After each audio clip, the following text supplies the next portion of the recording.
damos las buenas noches a Mónica Oltra. Señora Oltra, buenas noches. Muchas gracias por estar aquí en La Sexta Noche. Un placer. Gracias por estar aquí.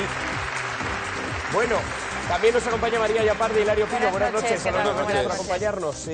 Lo primero que le tengo que preguntar, señora Oltra, es por la posición de Compromís con respecto a la moción de censura, que es un tema que ahora mismo está en pura vigencia. No hay quien relacione un poco su postura con el famoso chiste de José Mota, ¿no? Que si hay que ir se va, pero ir para nada es tontería. Sí. O sea, ¿ustedes están a favor de una moción de censura siempre y cuando no se quede en un intento? Efectivamente. Y esa frase a mí también me venía a la cabeza, ¿no? Eso de si hay que ir se va, pero ir para nada, pues para qué ir, ¿no?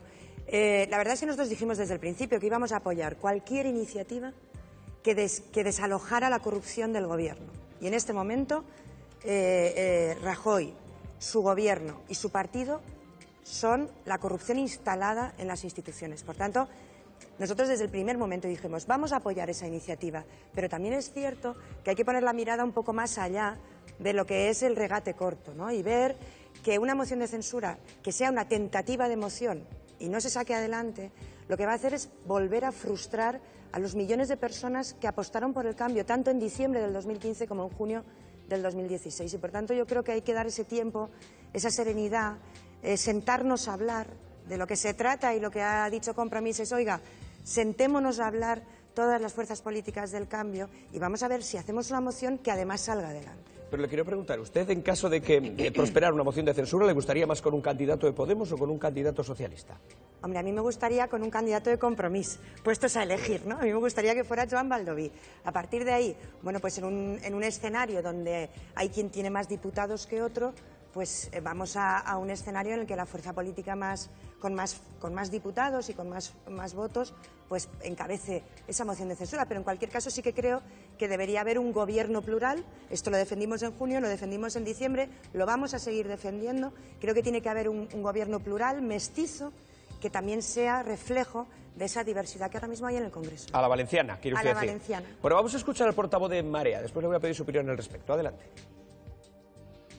Nos ha sorprendido lo que ha comunicado hoy Compromís. Nos llama la atención que sea más cuidadoso en las formas con el Partido Socialista que con los que teóricamente somos sus aliados en las fuerzas del cambio. Que Compromís parezca más preocupado de la vida orgánica que de construir lo que creo que es la tarea pendiente que tenemos, que es el gran movimiento, la gran alternativa al Partido Popular.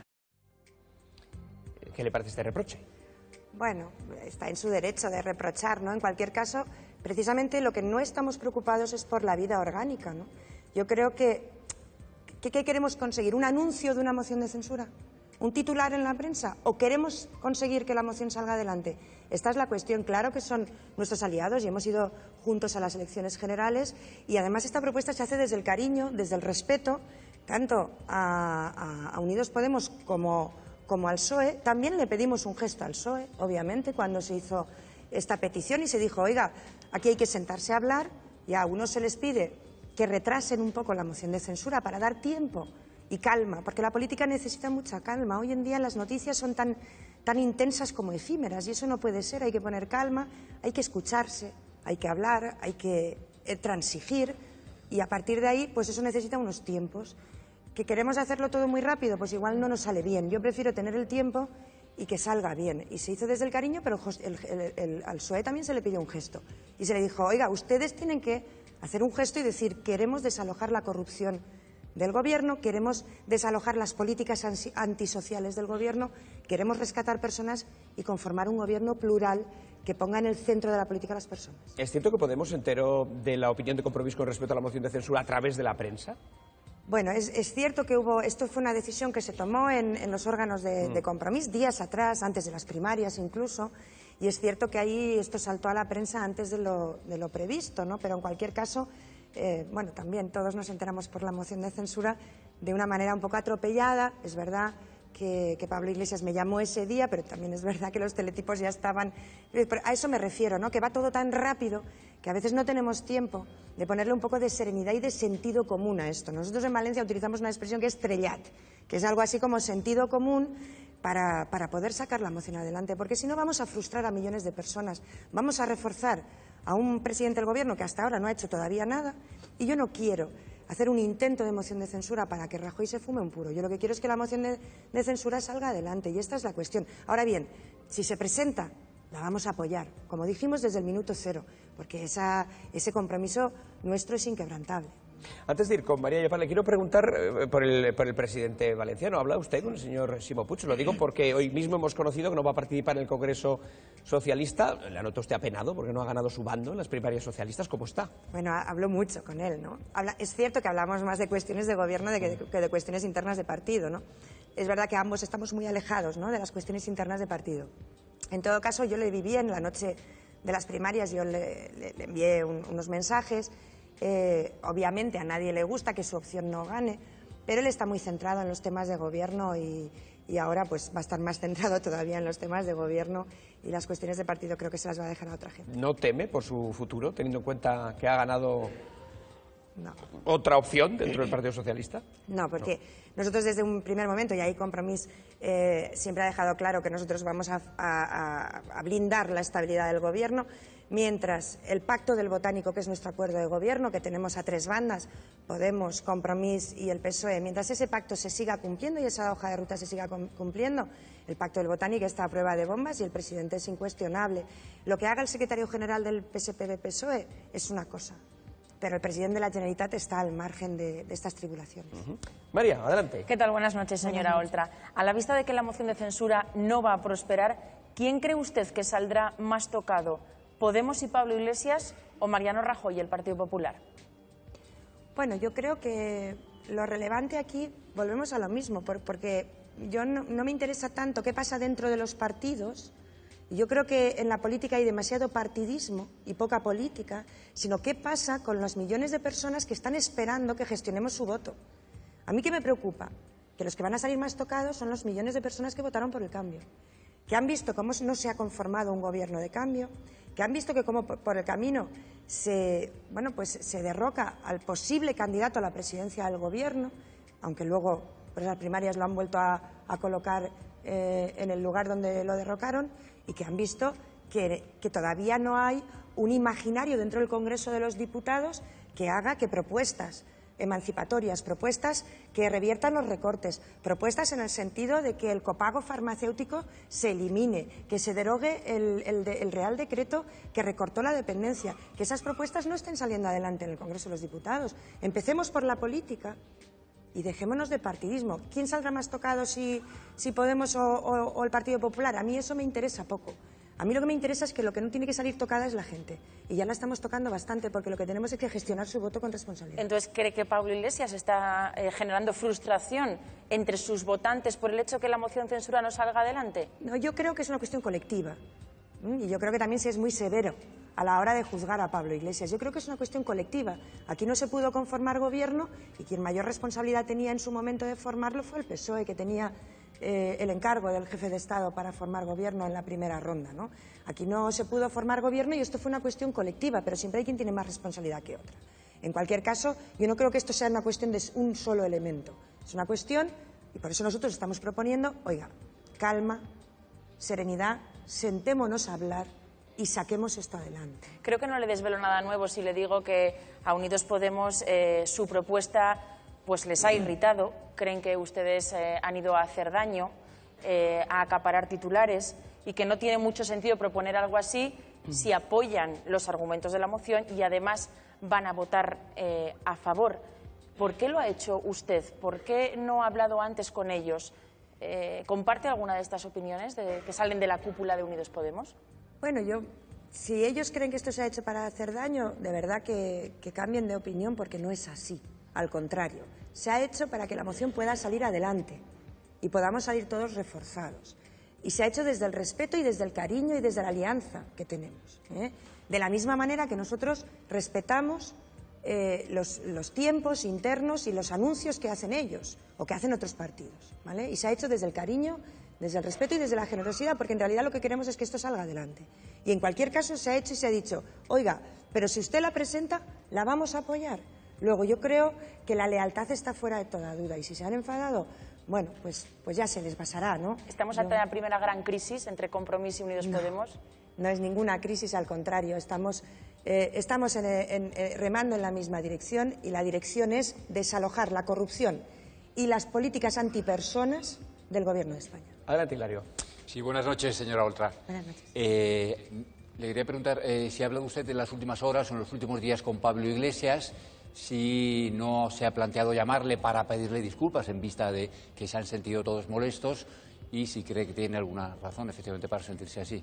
No, la verdad es que no he podido hablar con él, pero Joan Baldoví, que es quien dirige el grupo Compromís en el Congreso de los Diputados, ha tenido sus contactos con la dirección de Podemos, que es a quien le compete. Además, yo he estado con tareas de gobierno y esta semana además hemos tenido una semana especialmente complicada y vaya, ¿No piensa esto llamarle, es una entonces? cuestión. Sí, le llamaré y le escribiré, pero cuando tenga también un minuto, ¿no? Porque también para eso se necesita calma, pero no Para no molestar, como no para Rajoy con disculparme. Sánchez, para no molestar, ¿no le llama No, usted? no, en este caso es verdad, ahí sí que, bueno, puede que tenga razón, igual tendría que haberme buscado un minuto para llamarle. A mí me gusta ser honesta, ¿no? Pero hemos realmente tenido una semana muy difícil. Quien haya seguido un poco la actualidad en Valencia se habrá dado cuenta, pero en cualquier caso, cuando le llame será como siempre, desde el cariño, desde la complicidad y desde las ganas de cambiar este país. ¿Y reclaman ustedes generosidad e inteligencia? ¿Pablo Iglesias ha sido hasta ahora poco generoso y poco inteligente? No, yo creo que es una reflexión colectiva, insisto, esto no es una cuestión de una sola persona, esto es una cuestión colectiva, además es una cuestión, una estrategia también de las diferentes formaciones políticas, el hecho de poder cambiar el gobierno de este país. Por lo tanto, esto no fue una decisión única de Pablo Iglesias, ni la nuestra fue una decisión única de Joan Baldoví o de Mónica Oltra, fue una decisión colectiva de nuestras direcciones y que esto, bueno, pues lo que queremos es que salga bien. Y eso es lo que nos mueve. A partir de ahí, si se han sentido heridos, bueno, pues ya se les va a pasar porque no se ha hecho con ánimo de ofender a nadie, obviamente. ¿La decisión de Compromís puede tener algo que ver con el nuevo líder que hay de Podemos en Valencia? Ese nuevo líder que no sé si parece ser una oposición a Compromís dentro de la Comunidad Valenciana. Dice que hay que revisar el pacto, que hay que auditarlo, que hay que cambiar un modelo que da a entender que ustedes no han cambiado. Bueno, yo hoy justo he hablado con él. Porque hoy hemos celebrado desde Compromís los 2 años de legislatura, 2 años de gobierno del Botànic y obviamente ha venido el señor Estaña al acto y he ido, eso le he agradecido, hemos estado hablando un rato, también hemos hablado de esta cuestión y yo le veo absolutamente cómplice en este cambio que hemos podido llevar a cabo en la Comunidad Valenciana. Y todo lo demás, ¿no le ve usted con ganas de auditar? El pacto del Botánico lo revisamos en enero. Y lo ampliamos muchísimo, porque nosotros en junio de 2015, cuando negociamos el acuerdo de gobierno, fuimos muy prudentes y dijimos, no queremos hacer una carta a los Reyes Magos, queremos plantear objetivos que podamos cumplir y que sean pragmáticos. Claro, por eso se lo pregunto, pero el señor Estaña ha dicho, no, vamos a revisarlo, vamos a auditarlo, Sí, dice usted, se auditó pero yo en creo enero. que él se refería más a lo siguiente, porque el pacto se amplió muchísimo en enero. Lo firmamos en enero, renovamos este pacto, porque gran parte de los objetivos que nos habíamos marcado en junio de 2015 ya los habíamos cumplido y entonces ampliamos más objetivos, pero yo creo que él se refería más a lo que es la revisión del día a día, de cómo se lleva a cabo o cómo se ejecuta este pacto o cómo se consiguen los objetivos, que no revisar el pacto en sí mismo. Yo creo que él ahí se refería a esto, por lo menos eso es lo que yo he hablado con él. Y ya digo, hoy ha estado en el acto nuestro, nos hemos estado dando calor, ha venido más gente de Podemos.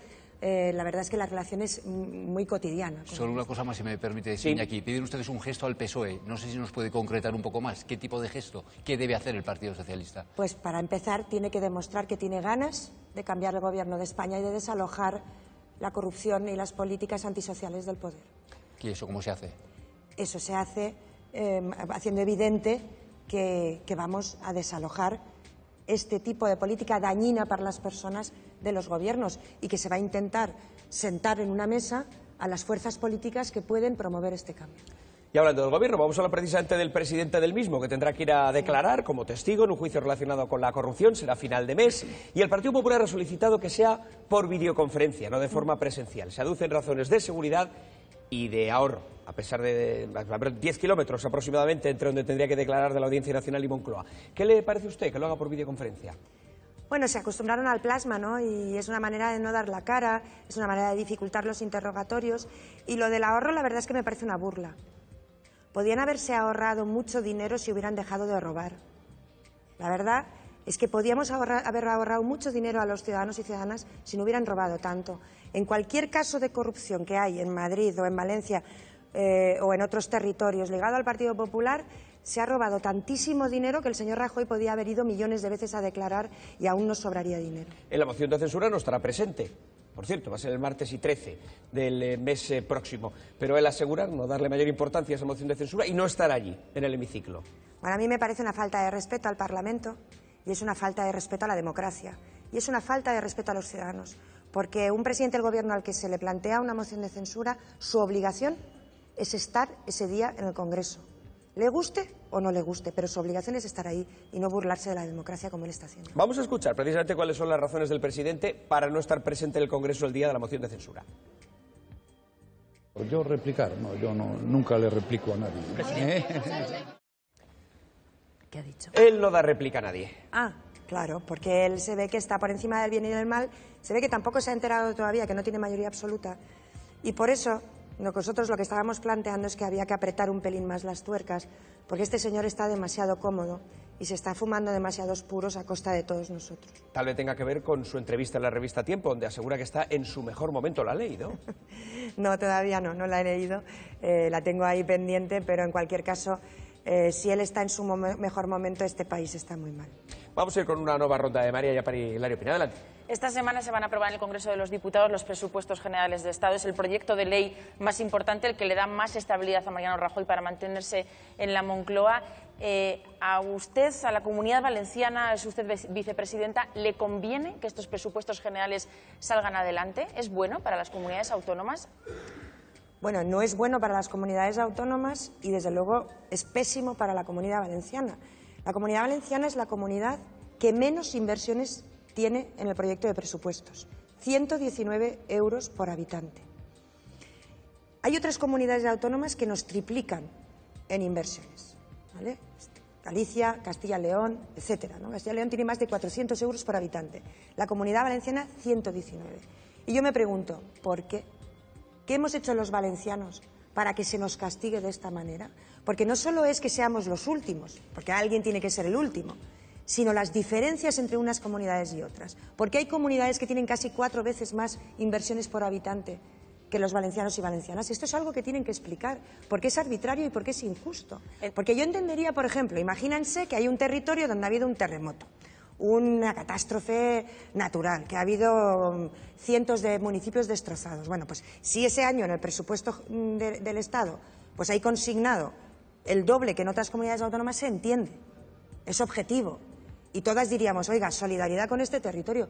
Pero en una situación donde todas las comunidades tenemos necesidades, ¿cómo es posible que los presupuestos generales del Estado nos discriminen de esta manera? ¿Cómo es posible que el corredor mediterráneo, que es algo que están pidiendo los empresarios, no solo de la Comunidad Valenciana, de Andalucía, de Murcia, de la Comunidad Valenciana y de Cataluña, cómo es posible que una infraestructura que la Unión Europea está diciendo que vamos con retraso y que tiene que ser la infraestructura porque acumulamos más de la mitad del PIB de España, porque las exportaciones se concentran en esa parte de España y es una infraestructura vital para nuestra economía, no tenga un reflejo como toca en los presupuestos generales del Estado?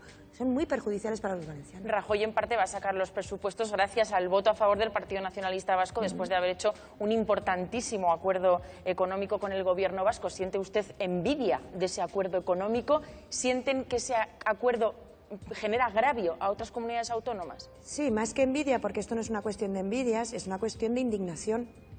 Es muy gravoso para muchas comunidades autónomas. Para que se hagan una idea, si nosotros tuviéramos la cápita que tiene el País Vasco, es decir, el dinero por habitante en financiación que tiene el País Vasco, si descontamos la deuda que tenemos los valencianos, tendríamos el doble de presupuestos. Eso significa que podríamos hacer el doble en dependencia, el doble en sanidad, el doble en educación, en generar empleo.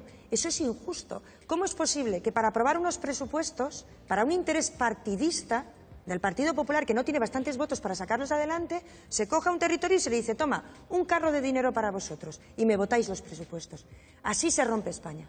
España no se rompe por la periferia. España se rompe cuando en los presupuestos generales del Estado se discrimina a unos territorios frente a otros o cuando en la financiación hay territorios que tienen el doble de dinero por habitante. ¿Por qué un niño que nace en Valencia tiene que tener menos oportunidades que un niño que nazca en otra parte del territorio español? ¿España se rompe por el dinero y no por el sentimiento soberanista, está diciendo? España se rompe por el centro cuando se toman decisiones injustas y todos los territorios no tenemos las mismas oportunidades. Así se rompe España. Hilario.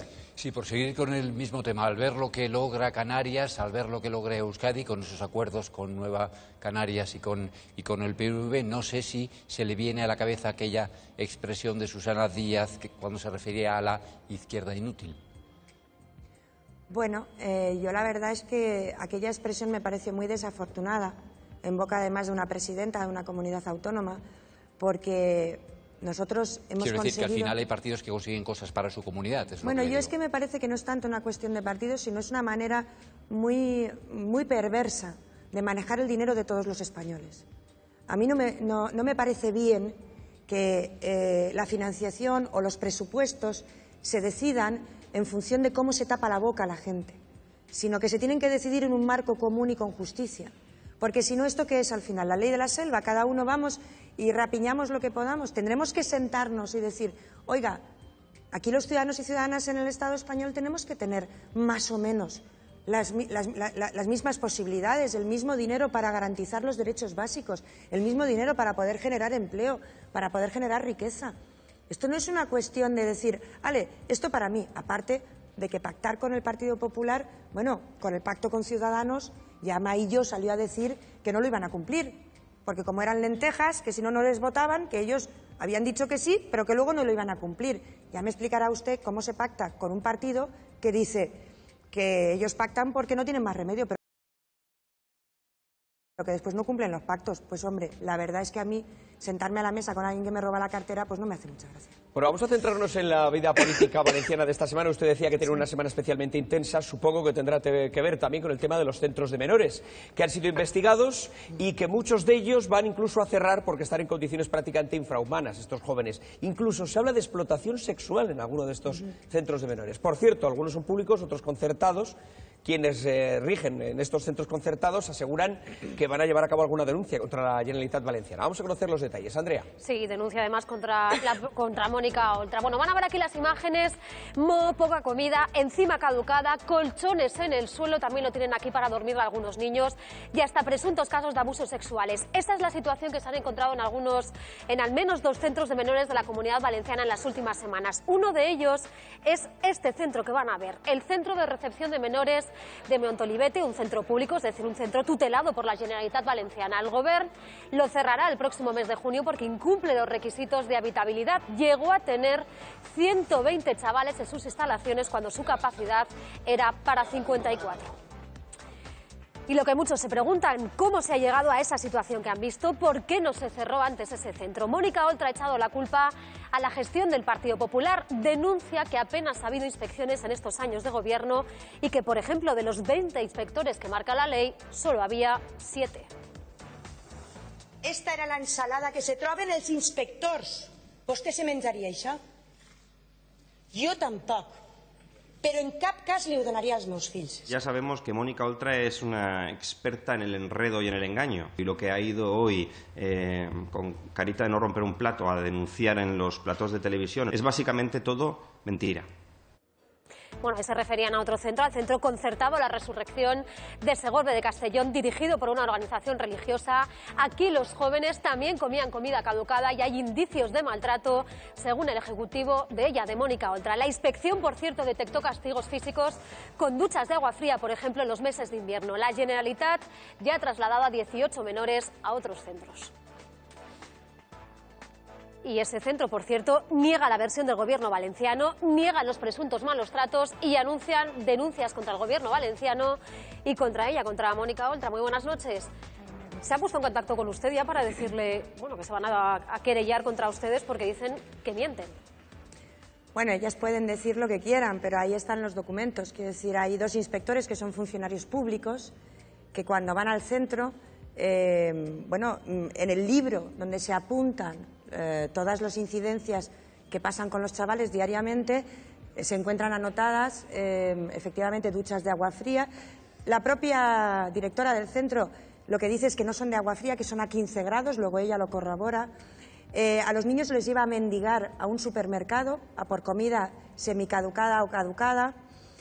Todas las tardes se los llevan a un supermercado a por comida, cuando la Generalitat paga 2.235 euros por cada niño en ese centro. ¿Y por qué nadie detectó esto antes? Digo, porque ustedes ya llevan, por ejemplo, también 2 años en el gobierno, ningún inspector detectó eso. Bueno, nosotros ya les habíamos puesto el ojo encima porque había habido una denuncia en febrero del año pasado en la que se denunciaban unos supuestos abusos sexuales. El educador, presunto abusador, había sido despedido, pero nosotros empezamos a investigar porque, entre otras cosas, la dirección del centro no había denunciado a este individuo. Y entonces le habían dado a elegir entre despido o denuncia, cuando en este caso no hay dicotomía posible. Cuando alguien en un centro, una dirección, lo que sabe de un abuso sexual, lo que tiene que hacer es despedirlo y denunciarlo, las dos cosas, ¿no? Ante esta cuestión nosotros enviamos la inspección, primero hicimos una visita, las reunimos, les dijimos cómo se tenía que actuar con los niños y en la inspección efectivamente vimos que seguían con las mismas prácticas, con además denuncias de los propios niños que habían llegado durante los meses de octubre y noviembre diciendo que había maltrato físico a niños más pequeños en el centro, y en enero se hace la inspección, en abril llega el informe de inspección, el 18 de abril y el 9 de mayo los niños están fuera del centro.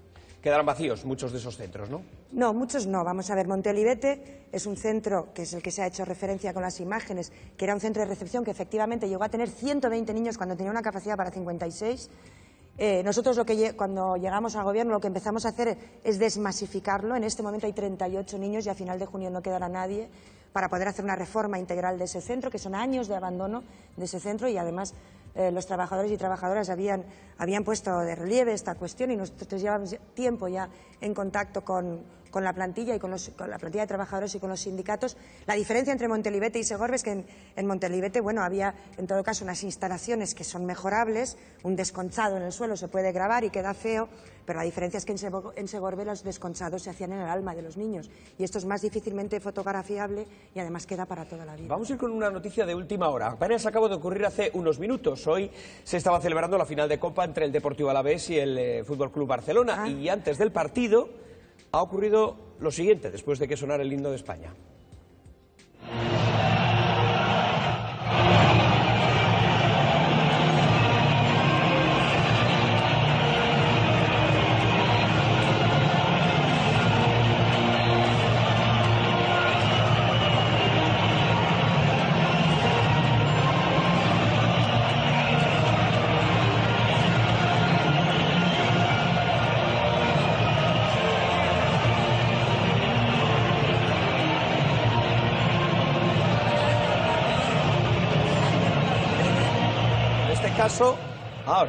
Lo cierto, como le iba comentando, es que a pesar de que ponen el himno más alto cada año, se ha vuelto a producir la pitada entre el himno de España, en esta ocasión pues protagonizada por algunos seguidores del Fútbol Club Barcelona y también del Deportivo Alavés, que disputan esa final de Copa. ¿Qué le parece? Bueno, ya es un clásico, ¿no? Es casi tan clásico como el fútbol, ¿no? Que se pite el himno. A mí me parece que la gente tiene derecho a expresarse como quiera. En todo caso, el himno es un símbolo, que hay gente que le puede gustar más y gente que le puede gustar menos, pero vaya, es ya un clásico, ¿no? ¿Cuántas finales llevamos ya donde se pita el himno, ¿no? ¿Usted cree que habría que tomar alguna medida legal? Incluso lo digo porque seguro que esta pitada, como las últimas que ha habido, con estos u otros protagonistas, pues al final es verdad que ha generado polémica en la política y hay quien ha hablado incluso de buscar responsabilidades para los miles de personas que han participado. A mí me parece que la democracia, la grandeza de la democracia es precisamente que la gente pueda expresarse incluso contra los símbolos que están en principio para unir. Lo que nos deberíamos plantear es por qué nuestros símbolos que deberían unir no unen, y a lo mejor ahí encontraríamos más respuestas. En vez de castigar a la gente que expresa su enfado o su no adhesión a determinados símbolos por la razón que sea, preguntémonos cuáles son esas razones e intentemos arreglar esas razones. En vez de castigar el que expresa una disconformidad, veamos por qué está disconforme e intentemos arreglar el porqué, ¿no? Vamos a hablar también a lo largo del programa de hoy con familiares y afectados del accidente del Metro de Valencia en el año 2006. Fallecían 43 personas. Hemos conocido esta semana que el caso ha sido archivado por segunda vez. Por cierto, por la misma juez que archivó la primera vez el caso. De hecho, ya no era partidaria de volverlo a abrir, recibió órdenes para hacerlo y volvió a abrir el caso, que de nuevo ha sido archivado para disgusto de los familiares. Andrea tiene más datos. Sí, es un documental muy interesante. cuenta los años de lucha, los años de dolor, los años de resignación, años durísimos que las víctimas de ese accidente de metro de Valencia narran, como les digo, en ese documental. Se llama La estrategia del silencio y recoge todo, absolutamente todo lo que han hecho en los últimos 9 años para exigir respuestas y para exigir justicia. Su pesadilla empezó ese día, el 3 de julio de 2006, solo 5 días antes de la visita del Papa Benedicto XVI a Valencia. 43 personas murieron en este accidente al que el entonces gobierno valenciano impuso un muro de silencio.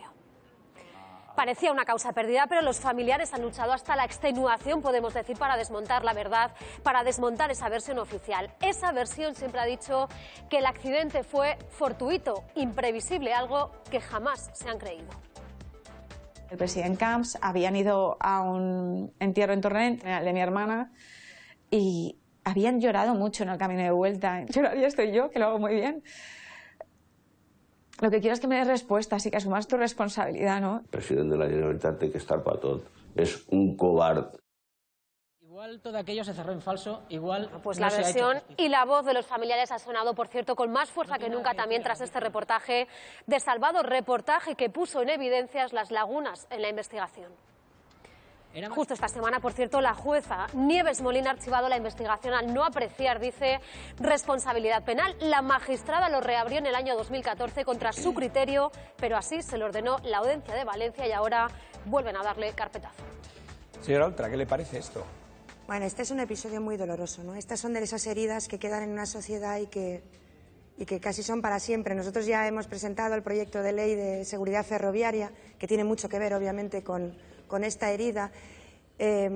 Nosotros abrimos las puertas del Palacio de la Generalitat. Las primeras personas que entraron en el Palacio de la Generalitat cuando hubo el cambio de gobierno fueron las víctimas del metro, que era un compromiso que teníamos con ellas y con la sociedad valenciana. Se reabrió la comisión de investigación en el Parlamento. Se determinó que había responsables políticos de este accidente, que era un accidente evitable, que era un accidente que se podría haber evitado si se hubiera atendido las averías que había tenido esa unidad antes, si se hubiera reprogramado una baliza. Simplemente con reprogramar una baliza hubiéramos evitado 43 muertes y 47 heridos, ¿no? Entonces nosotros, si bien en el ámbito político y moral y de la sociedad lo hemos reparado, también yo recuerdo aquel día del accidente como si fuera hoy, porque aquello fue durísimo, ¿no?, para los que vivíamos en Valencia.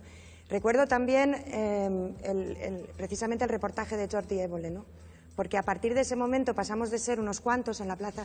Las víctimas todos los días 3 se concentraban en silencio en la plaza de la Virgen de Valencia, ¿no?, cada mes.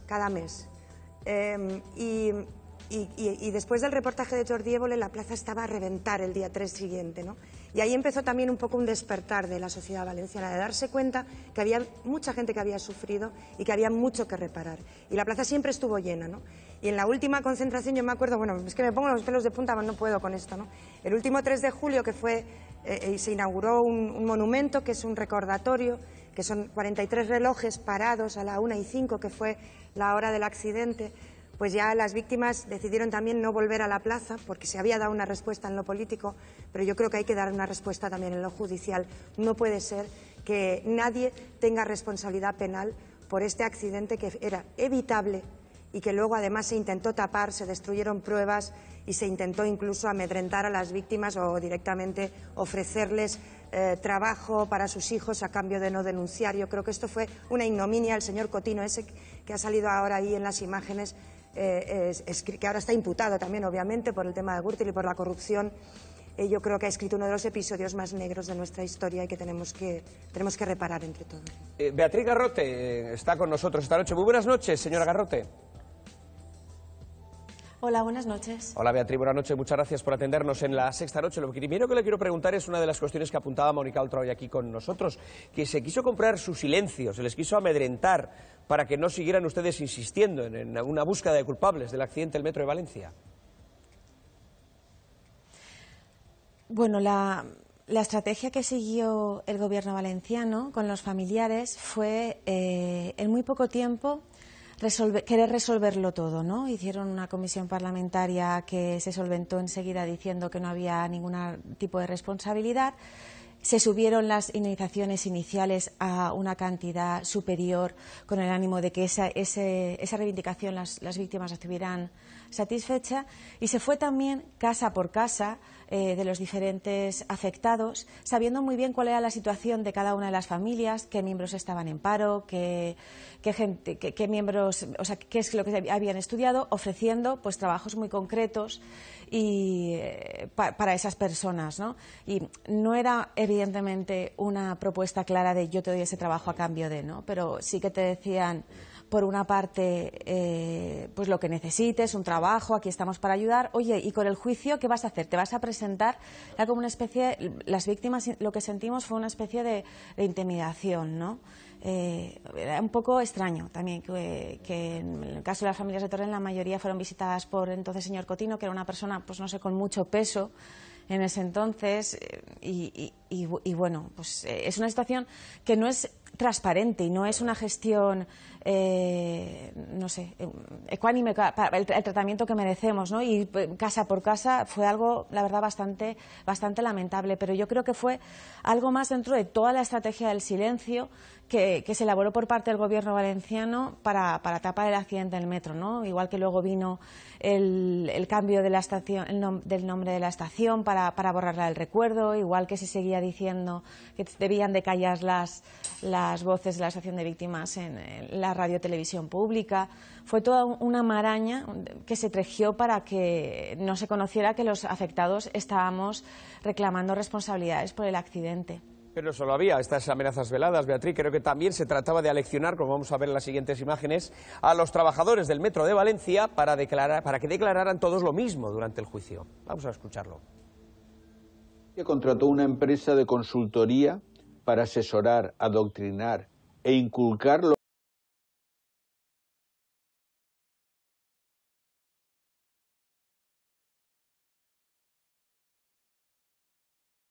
lo que había que contestar, fuera verdad o no, y que todos los comparecientes de Metro dijeran lo mismo. Claro, ya no es que te están informando sobre lo que te vas a encontrar, sino te están diciendo lo que tienes que contestar. ¿Cree que con el sistema de seguridad ATP o poniendo una baliza antes de la curva se hubiera podido evitar accidente? Contestación: ningún sistema de seguridad puede garantizar al 100%. No hay sistema de seguridad que garantice 100% la seguridad de un trayecto.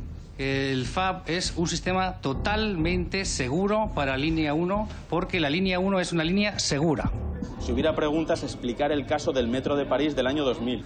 En la línea de Metro París, la línea 12, hubo un accidente con ATP. Es sorprendente, o sea, incluso se trató de aleccionar a los trabajadores del Metro de Valencia para que contestaran todos lo mismo y para que la cosa finalmente fuera archivada como así ha resultado. ¿Cuál es la sensación que ustedes tienen desde la Asociación de Afectados de las Víctimas del Metro de Valencia por el segundo vez que se archiva esta causa por parte además de la misma jueza?